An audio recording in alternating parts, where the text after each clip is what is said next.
Shalom saudara yang kasih dalam Tuhan, selamat berjumpa kembali dengan saya, Pastor Alex Narbanat.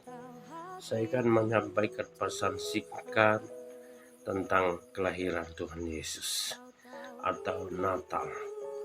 Merry Christmas bagi kita semua, dan mari kita membaca firman Tuhan yang diambil dalam Lukas 2 ayat 1-6. Demikian bunyi firman Tuhan. Pada waktu itu Kaisar Agustus mengeluarkan suatu perintah menyuruh mendaftarkan semua orang di seluruh dunia. Inilah pendaftaran yang pertama kali diadakan sewaktu Kirenius menjadi wali negeri di Syria. Maka pergilah semua orang mendaftarkan diri masing-masing di kotanya sendiri. Demikian juga Yusuf pergi dari kota Nazaret di Galilea ke Yudea, ke kota Daud yang bernama Bethlehem, karena ia berasal dari keluarga dan keturunan Daud, supaya didaftarkan bersama-sama dengan Maria tunangannya yang sedang mengandung. Ketika mereka di situ, tibalah waktunya bagi Maria untuk bersalin. Dan ia melahirkan seorang anak laki-laki, anaknya yang sulung, lalu dibungkusnya dengan lampin dan dibaringkannya di dalam palungan, karena tidak ada tempat bagi mereka di rumah penginapan. Demikian bunyi firman Tuhan dengan tema kelahiran Yesus membawa perubahan. Saudara yang kasih dalam Tuhan, kelahiran Yesus identik dengan Natal. Natal saya lihat di mana-mana, semua orang merayakan Natal. Ada makan dan minum. Saudara, kalau saudara baca ayat ini atau baca Matius, di sana tempat di mana Yesus dilahirkan itu di kandang domba. Bahkan dibaringkan bukan di sofa yang empuk, bukan pakai selimut yang tebal, ruangannya bersih, tapi ini di dalam, dikatakan di ayat 7, dikatakan di dalam palungan, karena tidak ada tempat penginapan. Saudara yang kasih Tuhan, kelahiran Yesus membawa perubahan. Nah, perubahan dalam hidup kita, dalam kondisi kita, membawa perubahan bagi dunia. Katakan amin. Nah, saudara yang kasih Tuhan, perubahan yang saya mau sampaikan di sini ada dua hal di sini. Yang pertama, Yesus datang membawa kesederhanaan. Nah, saudara yang kasih Tuhan, lihat ayat ke-7 itu, yang melahirkan seorang anak laki-laki, anaknya yang sulung, lalu dibungkus dengan kain tebal. Bukan. Nah, di sini dibungkus dengan kain lampin, bukan selimut yang tebal mahal 10 juta, tapi ini dengan sederhana. Bukan di hotel bintang 5, bukan di sofa yang harga mahal, tapi dengan keadaan yang sederhana. Sederhana ini adalah tempat di mana dilahirkan, di Bethlehem. Itu yang ada. Nah, banyak orang tidak mau kesederhanaan ini. Banyak orang milih tempat yang mewah Natal, harus nginap di tempat mewah. Kalau bisa khotbah di jemaat yang 1.000, kalau bisa khotbah di jemaat yang 10.000. Nah, saudara, seorang raja di atas segala raja, Tuhan di atas segala Tuhan, turun ke dunia menyelamatkan manusia dengan lahirnya aja mengenaskan, lahirnya aja prihatin. Tidak ada seorang manusia yang lahir di kandang domba, tapi Tuhan kita menunjukkan kesederhanaannya. Itulah perubahan. Artinya, kesederhanaan itu dimulai dari hati kita.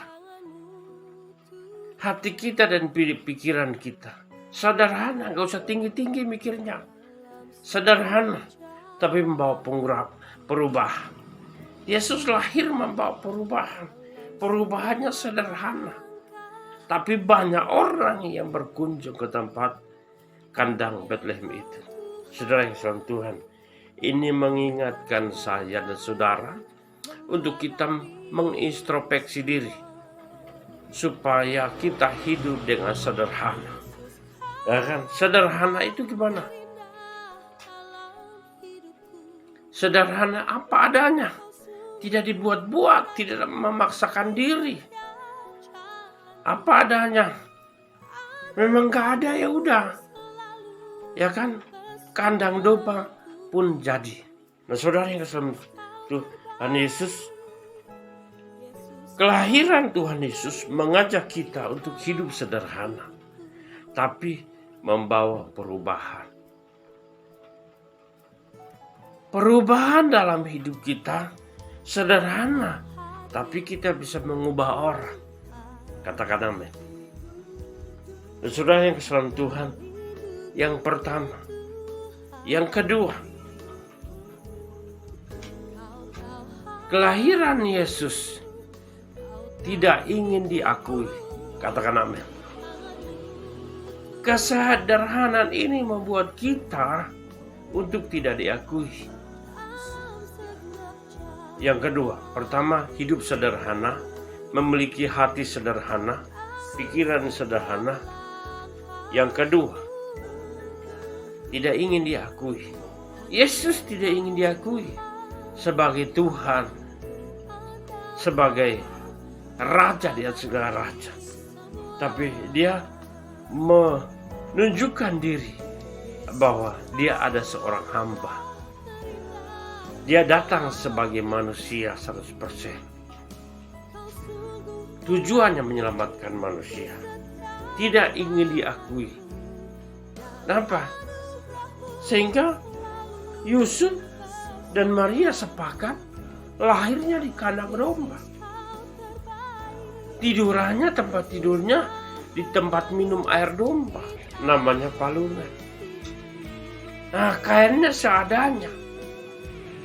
Tapi justru itu membuat malaikat di surga menyambut dia. Katakan apa? Nah, saudara yang kasih Tuhan, jadi Natal itu tidak perlu, ya kalau ada sih boleh mewah. Kalau nggak ada jangan dipaksakan. Cukup mengucap syukur dengan kesederhanaan. Natal tidak ingin diakui, tapi banyak orang ingin diakui. Weh, aku beli baju baru, aku baru beli toples baru untuk isi kue, aku baru beli sofa baru. Itulah sifat manusia. Jadi di sini Tuhan Yesus, kelahiran Tuhan Yesus mengajarkan kita sifat-sifat ilahi, sifat-sifat penundukan kepada Allah Bapa. Tidak ada yang diakui, tapi lihat Tuhan yang mengakuinya dengan mengutus orang Majus, sehingga lewat istana kedengaranlah sampai istana Herodes, dan akhirnya kedengaranlah sampai ujung bumi. Nah, saudara kasih Tuhan Yesus, ini cerita yang bukan hanya dongeng, tapi cerita yang nyata.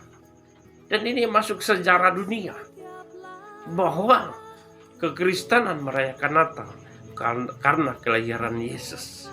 Kelahiran Yesus aja itu sederhana. Sederhana, saudara.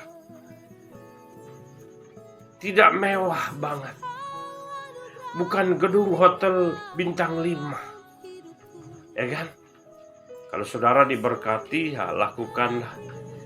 Ya, kalau disuruh Tuhan lakukan di gedung mewah,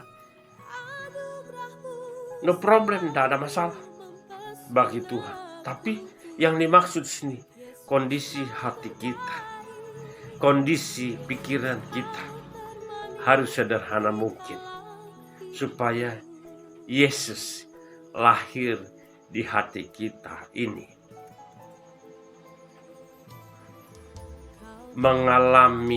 menyatu dengan pribadi saudara dan saya.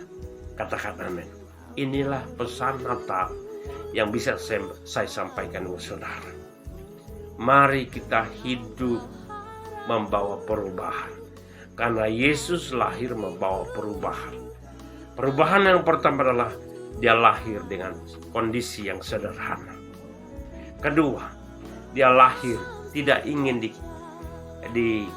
diakui. Dia ingin, makanya dia sederhana, tapi diakui di mana-mana.